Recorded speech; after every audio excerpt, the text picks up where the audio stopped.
Ladies and gentlemen, welcome to the Garage Gym Athlete Podcast. I'm your host, Jared Moon. The Garage Gym Athlete Podcast is a result of my desire to build better humans, unequivocal coaches, and autonomous athletes. I've spent the last several years obsessing over program design, nutrition, and every other way you can optimize human performance. This podcast distills the latest scientific research with what I've learned and blends it with the not-so-scientific field of mental toughness. We are here to build you into a dangerously effective athlete. If you enjoy this podcast, you can find out more about our training at garagegymathlete.com. And if you want to pursue more into the field of coaching and programming, head to endof3fitness.com. Thanks for listening.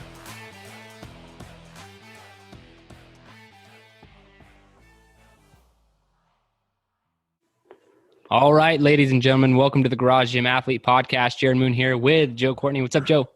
Happy Athlete Day. It's an athlete day, and the athlete today is Gabe Byars, man. How you doing? Doing very well. Thank you all for having me on. Yeah, we're glad to have you here. I know this one was scheduled a ways out. You know, I think that you were really putting things to the test and wanted to get through the tracks and see how it works, man. But I'm going to throw it to you first. Give us a basic introduction, what you do and how you train. Great. So I live in Salt Lake City, Utah with my wonderful wife and a small zoo of cats and dogs. Work as an occupational therapist, and I'm a professor at Salt Lake Community College. So I actually teach occupational therapy assistants. Oh, very cool. Yeah. And what started the garage gym journey? Well, starting the garage gym journey, I'm actually in the garage gym now. My wife wanted to get a treadmill. She's having trouble running outside in the cold nasties of our winters. So said, sure. And then we ended up moving it into, this was our guest bedroom, but the room just looked kind of lame with just a treadmill. So we started accumulating. So we've got our cardio corner of rower, treadmill, and bike. Nice. We have the kettlebells. And about that time, I got to a point I was doing a good deal of climbing, but I just wasn't making it to the gym. To get a good climbing workout, you need 3 hours. And I was starting the new job being a professor and working my tail off and just not having time to make it. So I was slacking. So I said, well, let's keep going. So we end up expanding from there. Oh, nice. And now we have our gym annex with the squat rack, bar, plates. And it makes quite a nice little space because it's a walkout basement. Oh, that's awesome. So, well, one, it stays much cooler down here in the summer, but then it's also rather easy to escape outside when I need to do weighted carries, fun things like that.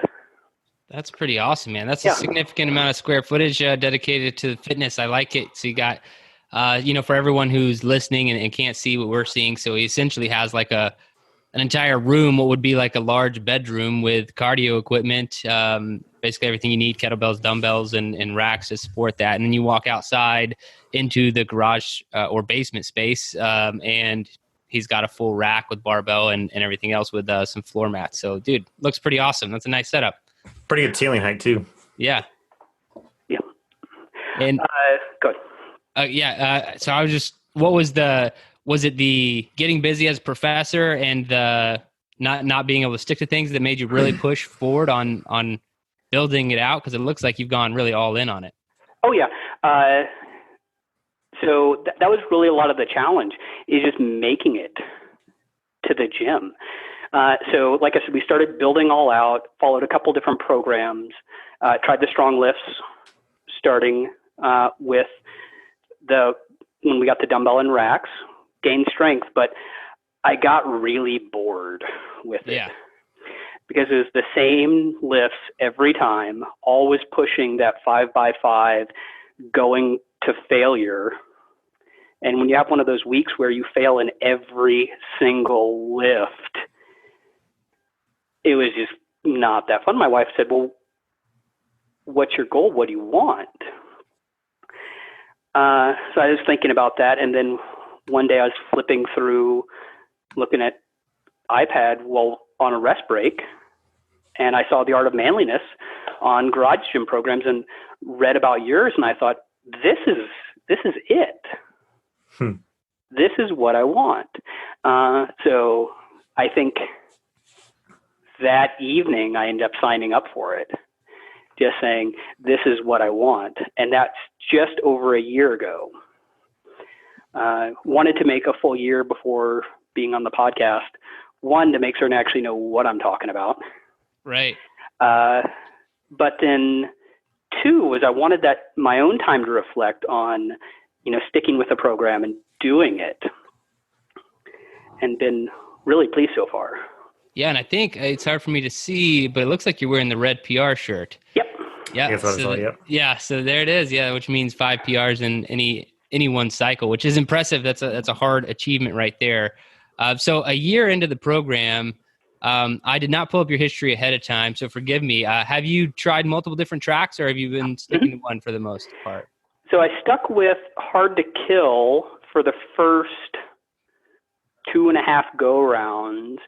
But then the plan was this summer for my wife and I to travel to southern France for a week-long cycling trip. Ooh, that's cool.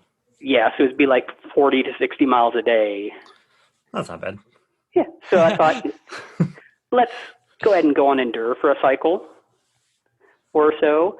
Went on Endure, really focused on cycling on that. Saw some great gains. But then right about the time the cycle was wrapping up, the trip got canceled. We all go into isolation. So decided that, you know what, let's go for something different and go on to strength. So I've been on strength for this cycle. Nice. And how are you liking it? I'm having fun with strength. I'm liking the day of carry stupid stuff far. Yeah, that's the challenge. The official names also. Yeah, I love it. I mean, I think that's actually super fun. My neighbors all know me now. I did the 800-meter barbell carry this morning, just a few days after doing Iron Mile. Yeah, no reprieve. No, yeah. Well, that's got a beautiful little trap soreness going on. Well, I've done a lot of the traditional strength training back in the day that you're talking about, and I just can't even do it anymore. It is mind-numbing. So I think having the variety in the program, even if it's strength-focused, it helps me stay on track. Like you're talking about 5x5, like those programs will definitely get you results, but it's just like, well, you're saying eventually you're like, okay, this is what I'm doing today, and like that's what I'm doing next week, and it becomes more mentally challenging than anything else to keep pressing forward through that kind of program. And so how do you like the contrast with the strength track versus something like 5x5? The fact that we're always changing volume, we're always changing intensity, and also always changing focus really makes the difference. I know this latest little mesocycle of volume, add volume, add volume has been a butt kicker. Yeah. Yeah. But you get to pick a little bit with what you're lifting, right? So that's what keeps it interesting. No, it's been very interesting. And I've seen gains. That's good. That's awesome, man. And so do you and your wife train at the same time, or do you guys carve out different times, or what? Generally, we carve out different times. I really like first thing in the morning. So I wake up between 5 and 5:30 every day. And before the entire quarantine, stay at home, I was straight into the gym, grab a bottle of water, get dressed and go. Now I've got a little more time without the commute, so I've added in a cup of coffee or two, allow myself to wake up, then hit the gym. And I really like the fact that, okay, I am got my workout in, the box is checked by 8 a.m. Yeah, that's on that train now too. It's kind of the first thing. Recent realization for Joe. Yeah. Because if not, it's the challenge. The day just tends to pile on, and then eventually it's time to go to bed. Yeah, and that's what personally I moved to the afternoon. It's been a while now, but what I've been noticing is it could just be all this book stuff that I have going on, but it's a lot more work is a lot more mentally draining than it typically is because of all these new things and workload for the release of the book. So anyway, I find that I'm still working out in the afternoon, but it's like my energy is a little bit lacking. I'm getting through it, but it's just not the same, which has me debating I should probably just go back to the tried and true, get it done first thing in the morning and not have to worry about it like you guys. But yeah, so for her, she's much better to wait a little bit in the day, kind of a late morning, early afternoon type thing. She actually needs time to wake up and get going. Yeah. I kind of do too. I don't hit it right away. I have like an hour where I'm enjoying coffee and doing other things and I'm just hanging out. But yeah. And so what is your big goal right now? So like I said, the cycling trip was the big goal. That's gotten canceled. Yeah. I do still have a Go Ruck Light. And then the next day, my wife and I are doing a Star Course 15K. Nice. I think that's in June now. But then for this cycle, I've got a goal to hit 275 on my deadlift. Current PR is at 265. At 275, depending on if I keep adding muscle on this track, that will be just about 2 times body weight. I'm a short little guy at 5'4", weighing 135. Yeah, 2 times is still significant. Yeah. Mm-hmm. That's why I like relative lifts like that. Like how much are you lifting in comparison to your body weight? Because that puts it in perspective for everybody else, I feel like. Yeah, and I keep chasing the body weight strict press, and I need to I'm fighting wanting to lose weight or gain more strength because I need to reach it somehow, and I'm like within 10 constantly. That's awesome. And so, how do you like training in your garage? Like, have you noticed any challenges? Not being in a gym or not being around people as much or anything like that. You know what? I love it. I tend to, when I work out, I like going into my zone. I like just focusing on what I'm focusing on, trying to let all the other distractions and thoughts go. I'm not a very social workout person. I tend to just kind of go zen on it. So because of that, I love it. I love the fact that I can pick the radio station. I can, like I said, if I get up at 4 a.m. and feel like working out, that's fine. As long as I'm relatively quiet dropping weights. We're good. And I do like the fact that because there's no distractions around, I can direct that focus internally to me and not have to worry about what other people are doing, not have to worry about, do I look like the idiot here? Instead, just focus on being present in this moment. Yeah, instead of trying to do a barbell walk on a treadmill, right? Mm-hmm. Although I have done a kettlebell 1 mile walk on a hotel gym treadmill. Nice. Before. That was pretty fun. Oh yeah, no, I had a lot of people just staring at me, but every time I stay in a hotel, there's no one ever in the gym. Like I'm always the only one there. I don't travel that often though, so maybe that's not normal, but like I just never see anybody else when I'm doing weird stuff in hotel gyms. Luckily. All right, man. I'm interested to dive into this. Now, what's the hardest workout you've ever done? Hardest workout. So first, just to go into it, probably one of the ones that I felt was going to kill me the first was doing Stairway to Heaven when I first joined. It was maybe the third Meet Yourself Saturday. And I just hadn't done anything like that before. I got a weight vest special for it. And my wife said, well, I'll do this with you. So we went to the gym, and Nice. of course the gym only has the boxes that start at like 24, 26 or something. So it's too darn high for me anyway.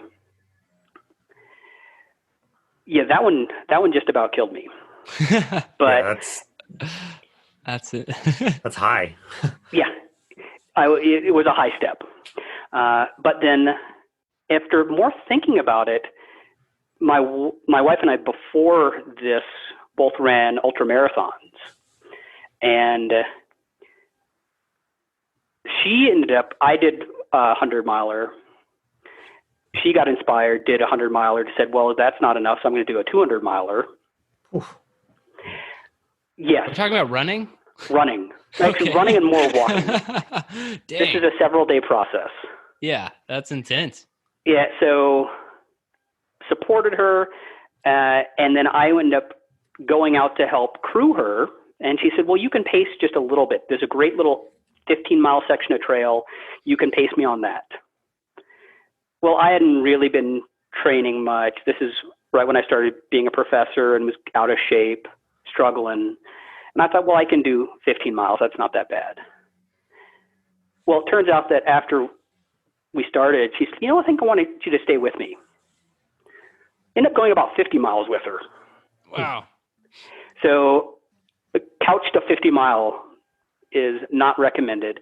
But then the actual hard part about it was she was going from like 60 to 110 at that point. So as frustrated as I was, it's supporting her and not letting her see my pain. So it's effectively the mental toughness battle of roughly 20 some odd hours on the trail, and at the same time being strong for her and not breaking for her, because she's the one actually doing it. That's awesome. Well, I mean, 2 marathons, right? Like that's crazy for like no training. I mean, you really hadn't been doing much at all, or like any? No, I hadn't been doing much at all. The good thing is with that type of fitness that you need for ultramarathons, it's that long endurance fitness, and it tends to stick around for a long time. Yeah. But there's also that mental piece of it where just knowing, well, I can just keep going. How was your recovery after that? I was in pain, but more exhausted than anything, because the challenge with that is it's 20 hours without sleep. Yeah. Going to the airport, flying a red eye to teach the next morning. I'm pretty certain I got sick later that week. That makes If sense. I remember right. Yeah, not surprised. Yeah. Yeah. But again, I think I was able to go back out and at least start some marginal stuff within a week or so after that. Yeah, it's not terrible, but No. that's crazy, man. Now, in your opinion, what's the best activity for building mental toughness? So for me, a couple of books I've read over the past year kind of highlighted a point for me. And one of the best activities for mental toughness is saying no. That saying no to these extraneous things that don't line up with our goals. I tend to be one that jump at challenges, and at work, in home life, in social stuff, that gets me into trouble. I get myself overcommitted. But now over the past year, I've started this plan of every time when I'm taking on a new challenge, I pause and ask myself, does this line up with one of my 5 main goals? I got 5. That's all I can carry. And if it doesn't, I say no. So that means that, a lot of opportunities at work, some social opportunities, I've said, you know what, thank you, but no. Because in the end, I know that it would interfere with the things I really do care about. Yeah, and it's learning how to say no the right way too, because I've struggled with this for a long time, because I say no to a lot of things. I'm very similar to you in that if it doesn't have to do with what I'm trying to accomplish, then I'm most likely not interested. But that no is the hard part. It's like actually saying no is definitely the hard part. So I see what you're saying and building that mental toughness, because it's easy to know if something aligns or doesn't align with what we want to do, but trying not to crush the person on the other end of your no is the challenge for sure. Yeah, and a lot of times the reasoning is just I don't want to, and like it's just too much to go dive deeper. It's like I don't want to, and people are just like, what? But why? Well, I don't want to. And you could even get like more honest, like, you don't have time. It's like, no, I have time, but I just don't want to do that thing because it doesn't align with what I'm trying to accomplish. That's where it's like, I don't know how to interpret that, but yeah, that's awesome. Now, go ahead. I found it really good to tell people that, okay, to go back and say, here are my big goals and here's what I have time to do. What do you want me to take off my plate? And just asking somebody that, and when you hear that, they'll often say, you know what, I don't want you to take anything off your plate. And to simply tell them, if I take this on, I'm not going to be able to do it well. You want the job done well. Yeah, that's a good way to put it right there. Mm-hmm. Now, if you could only have one piece of equipment to train with for the rest of your life, what would it be? Okay, I'm going to do a cheat here. Programming. There we go. Because, like I said, I had all this garage gym or the basement gym stuff, and I had the stuff, but I wasn't using it effectively. And for me, having the programming has made the difference, right? My wife has a statement that he makes decisions all day at work, so he doesn't have to make any at home. And I consider it the same thing with working out, that if I can wake up, look at a schedule and say, this is what I got to do, I'm going to do it. Decision fatigue is a real thing. It really is. Yeah, and I don't think, some people don't understand too we have a very minimalist program. We do the programming is great, but we don't require a ton of equipment to get it done. And to be able to, like, if you just have a barbell and a plate in your garage and you're like, nah, I'll just do something every day. One, you're talking about decision fatigue. That's going to wear on you over time. And then I'd say after a month or two, you're going to be out of things to do because your imagination is going to be, you won't have any more like things you can cook up. And it's like, yeah, what's next? What's after that? And I think programming, having something really well thought out goes a long way. Obviously I'm biased, but I do believe it. I think that's a great answer. I love it. Now, what would your advice be for all the garage gym athletes out there listening to this right now? Consistency. Whatever it takes, fit it into your routine, fit it into your life, and make this what you're going to do every day. Make this the box that you're going to check, just like everything else. I have my constant to-do list of items for work, for personal life, and my garage gym athlete workouts are on there. And I want to make sure they're checked off. Right? And for me, that adding that consistency in there and adding that personal accountability, that if I have it scheduled, it's going to get done, is the key to success. And the saying, 80% of success is just showing up. And it's the same thing with working out. If you don't feel like it, start working. It will have the benefits, even if you have to scale down, even if you have to cut the workout short, get the work done. And so far, a year in, I've had to make some substitutions for traveling, for lack of equipment early on, but I'm green dots all the way. So have all the boxes checked. Crushing it, man. Mm-hmm. Which is no small feat. No, it's keeping the green dot in the app is hard enough. But actually doing the work is even harder. So, I mean, good work on you, Gabe, man. That's awesome. All right, Gabe, it's been a blast having you on today and getting to hear a little bit more about your story. Hopefully we can get you back on that enduro track, and that plan to ride in France can happen again. But either way, glad to have you. Spain, sorry. It's not the Tour de France. That's where my brain went. That's where my brain went, Spain. So that's, anyway, glad to have you on the strength track and helping you hit some of those PRs. But man, I appreciate your time and thanks for being here. Great. Thank you all. Yeah, man. Thanks for listening to the Garage Gym Athlete podcast. If you want to learn more, go to garagegymathlete.com. You can learn about our training. Let us send you a copy of our book, The Garage Gym Athlete, or you can even get featured on the Garage Gym Athlete podcast. Thanks for listening.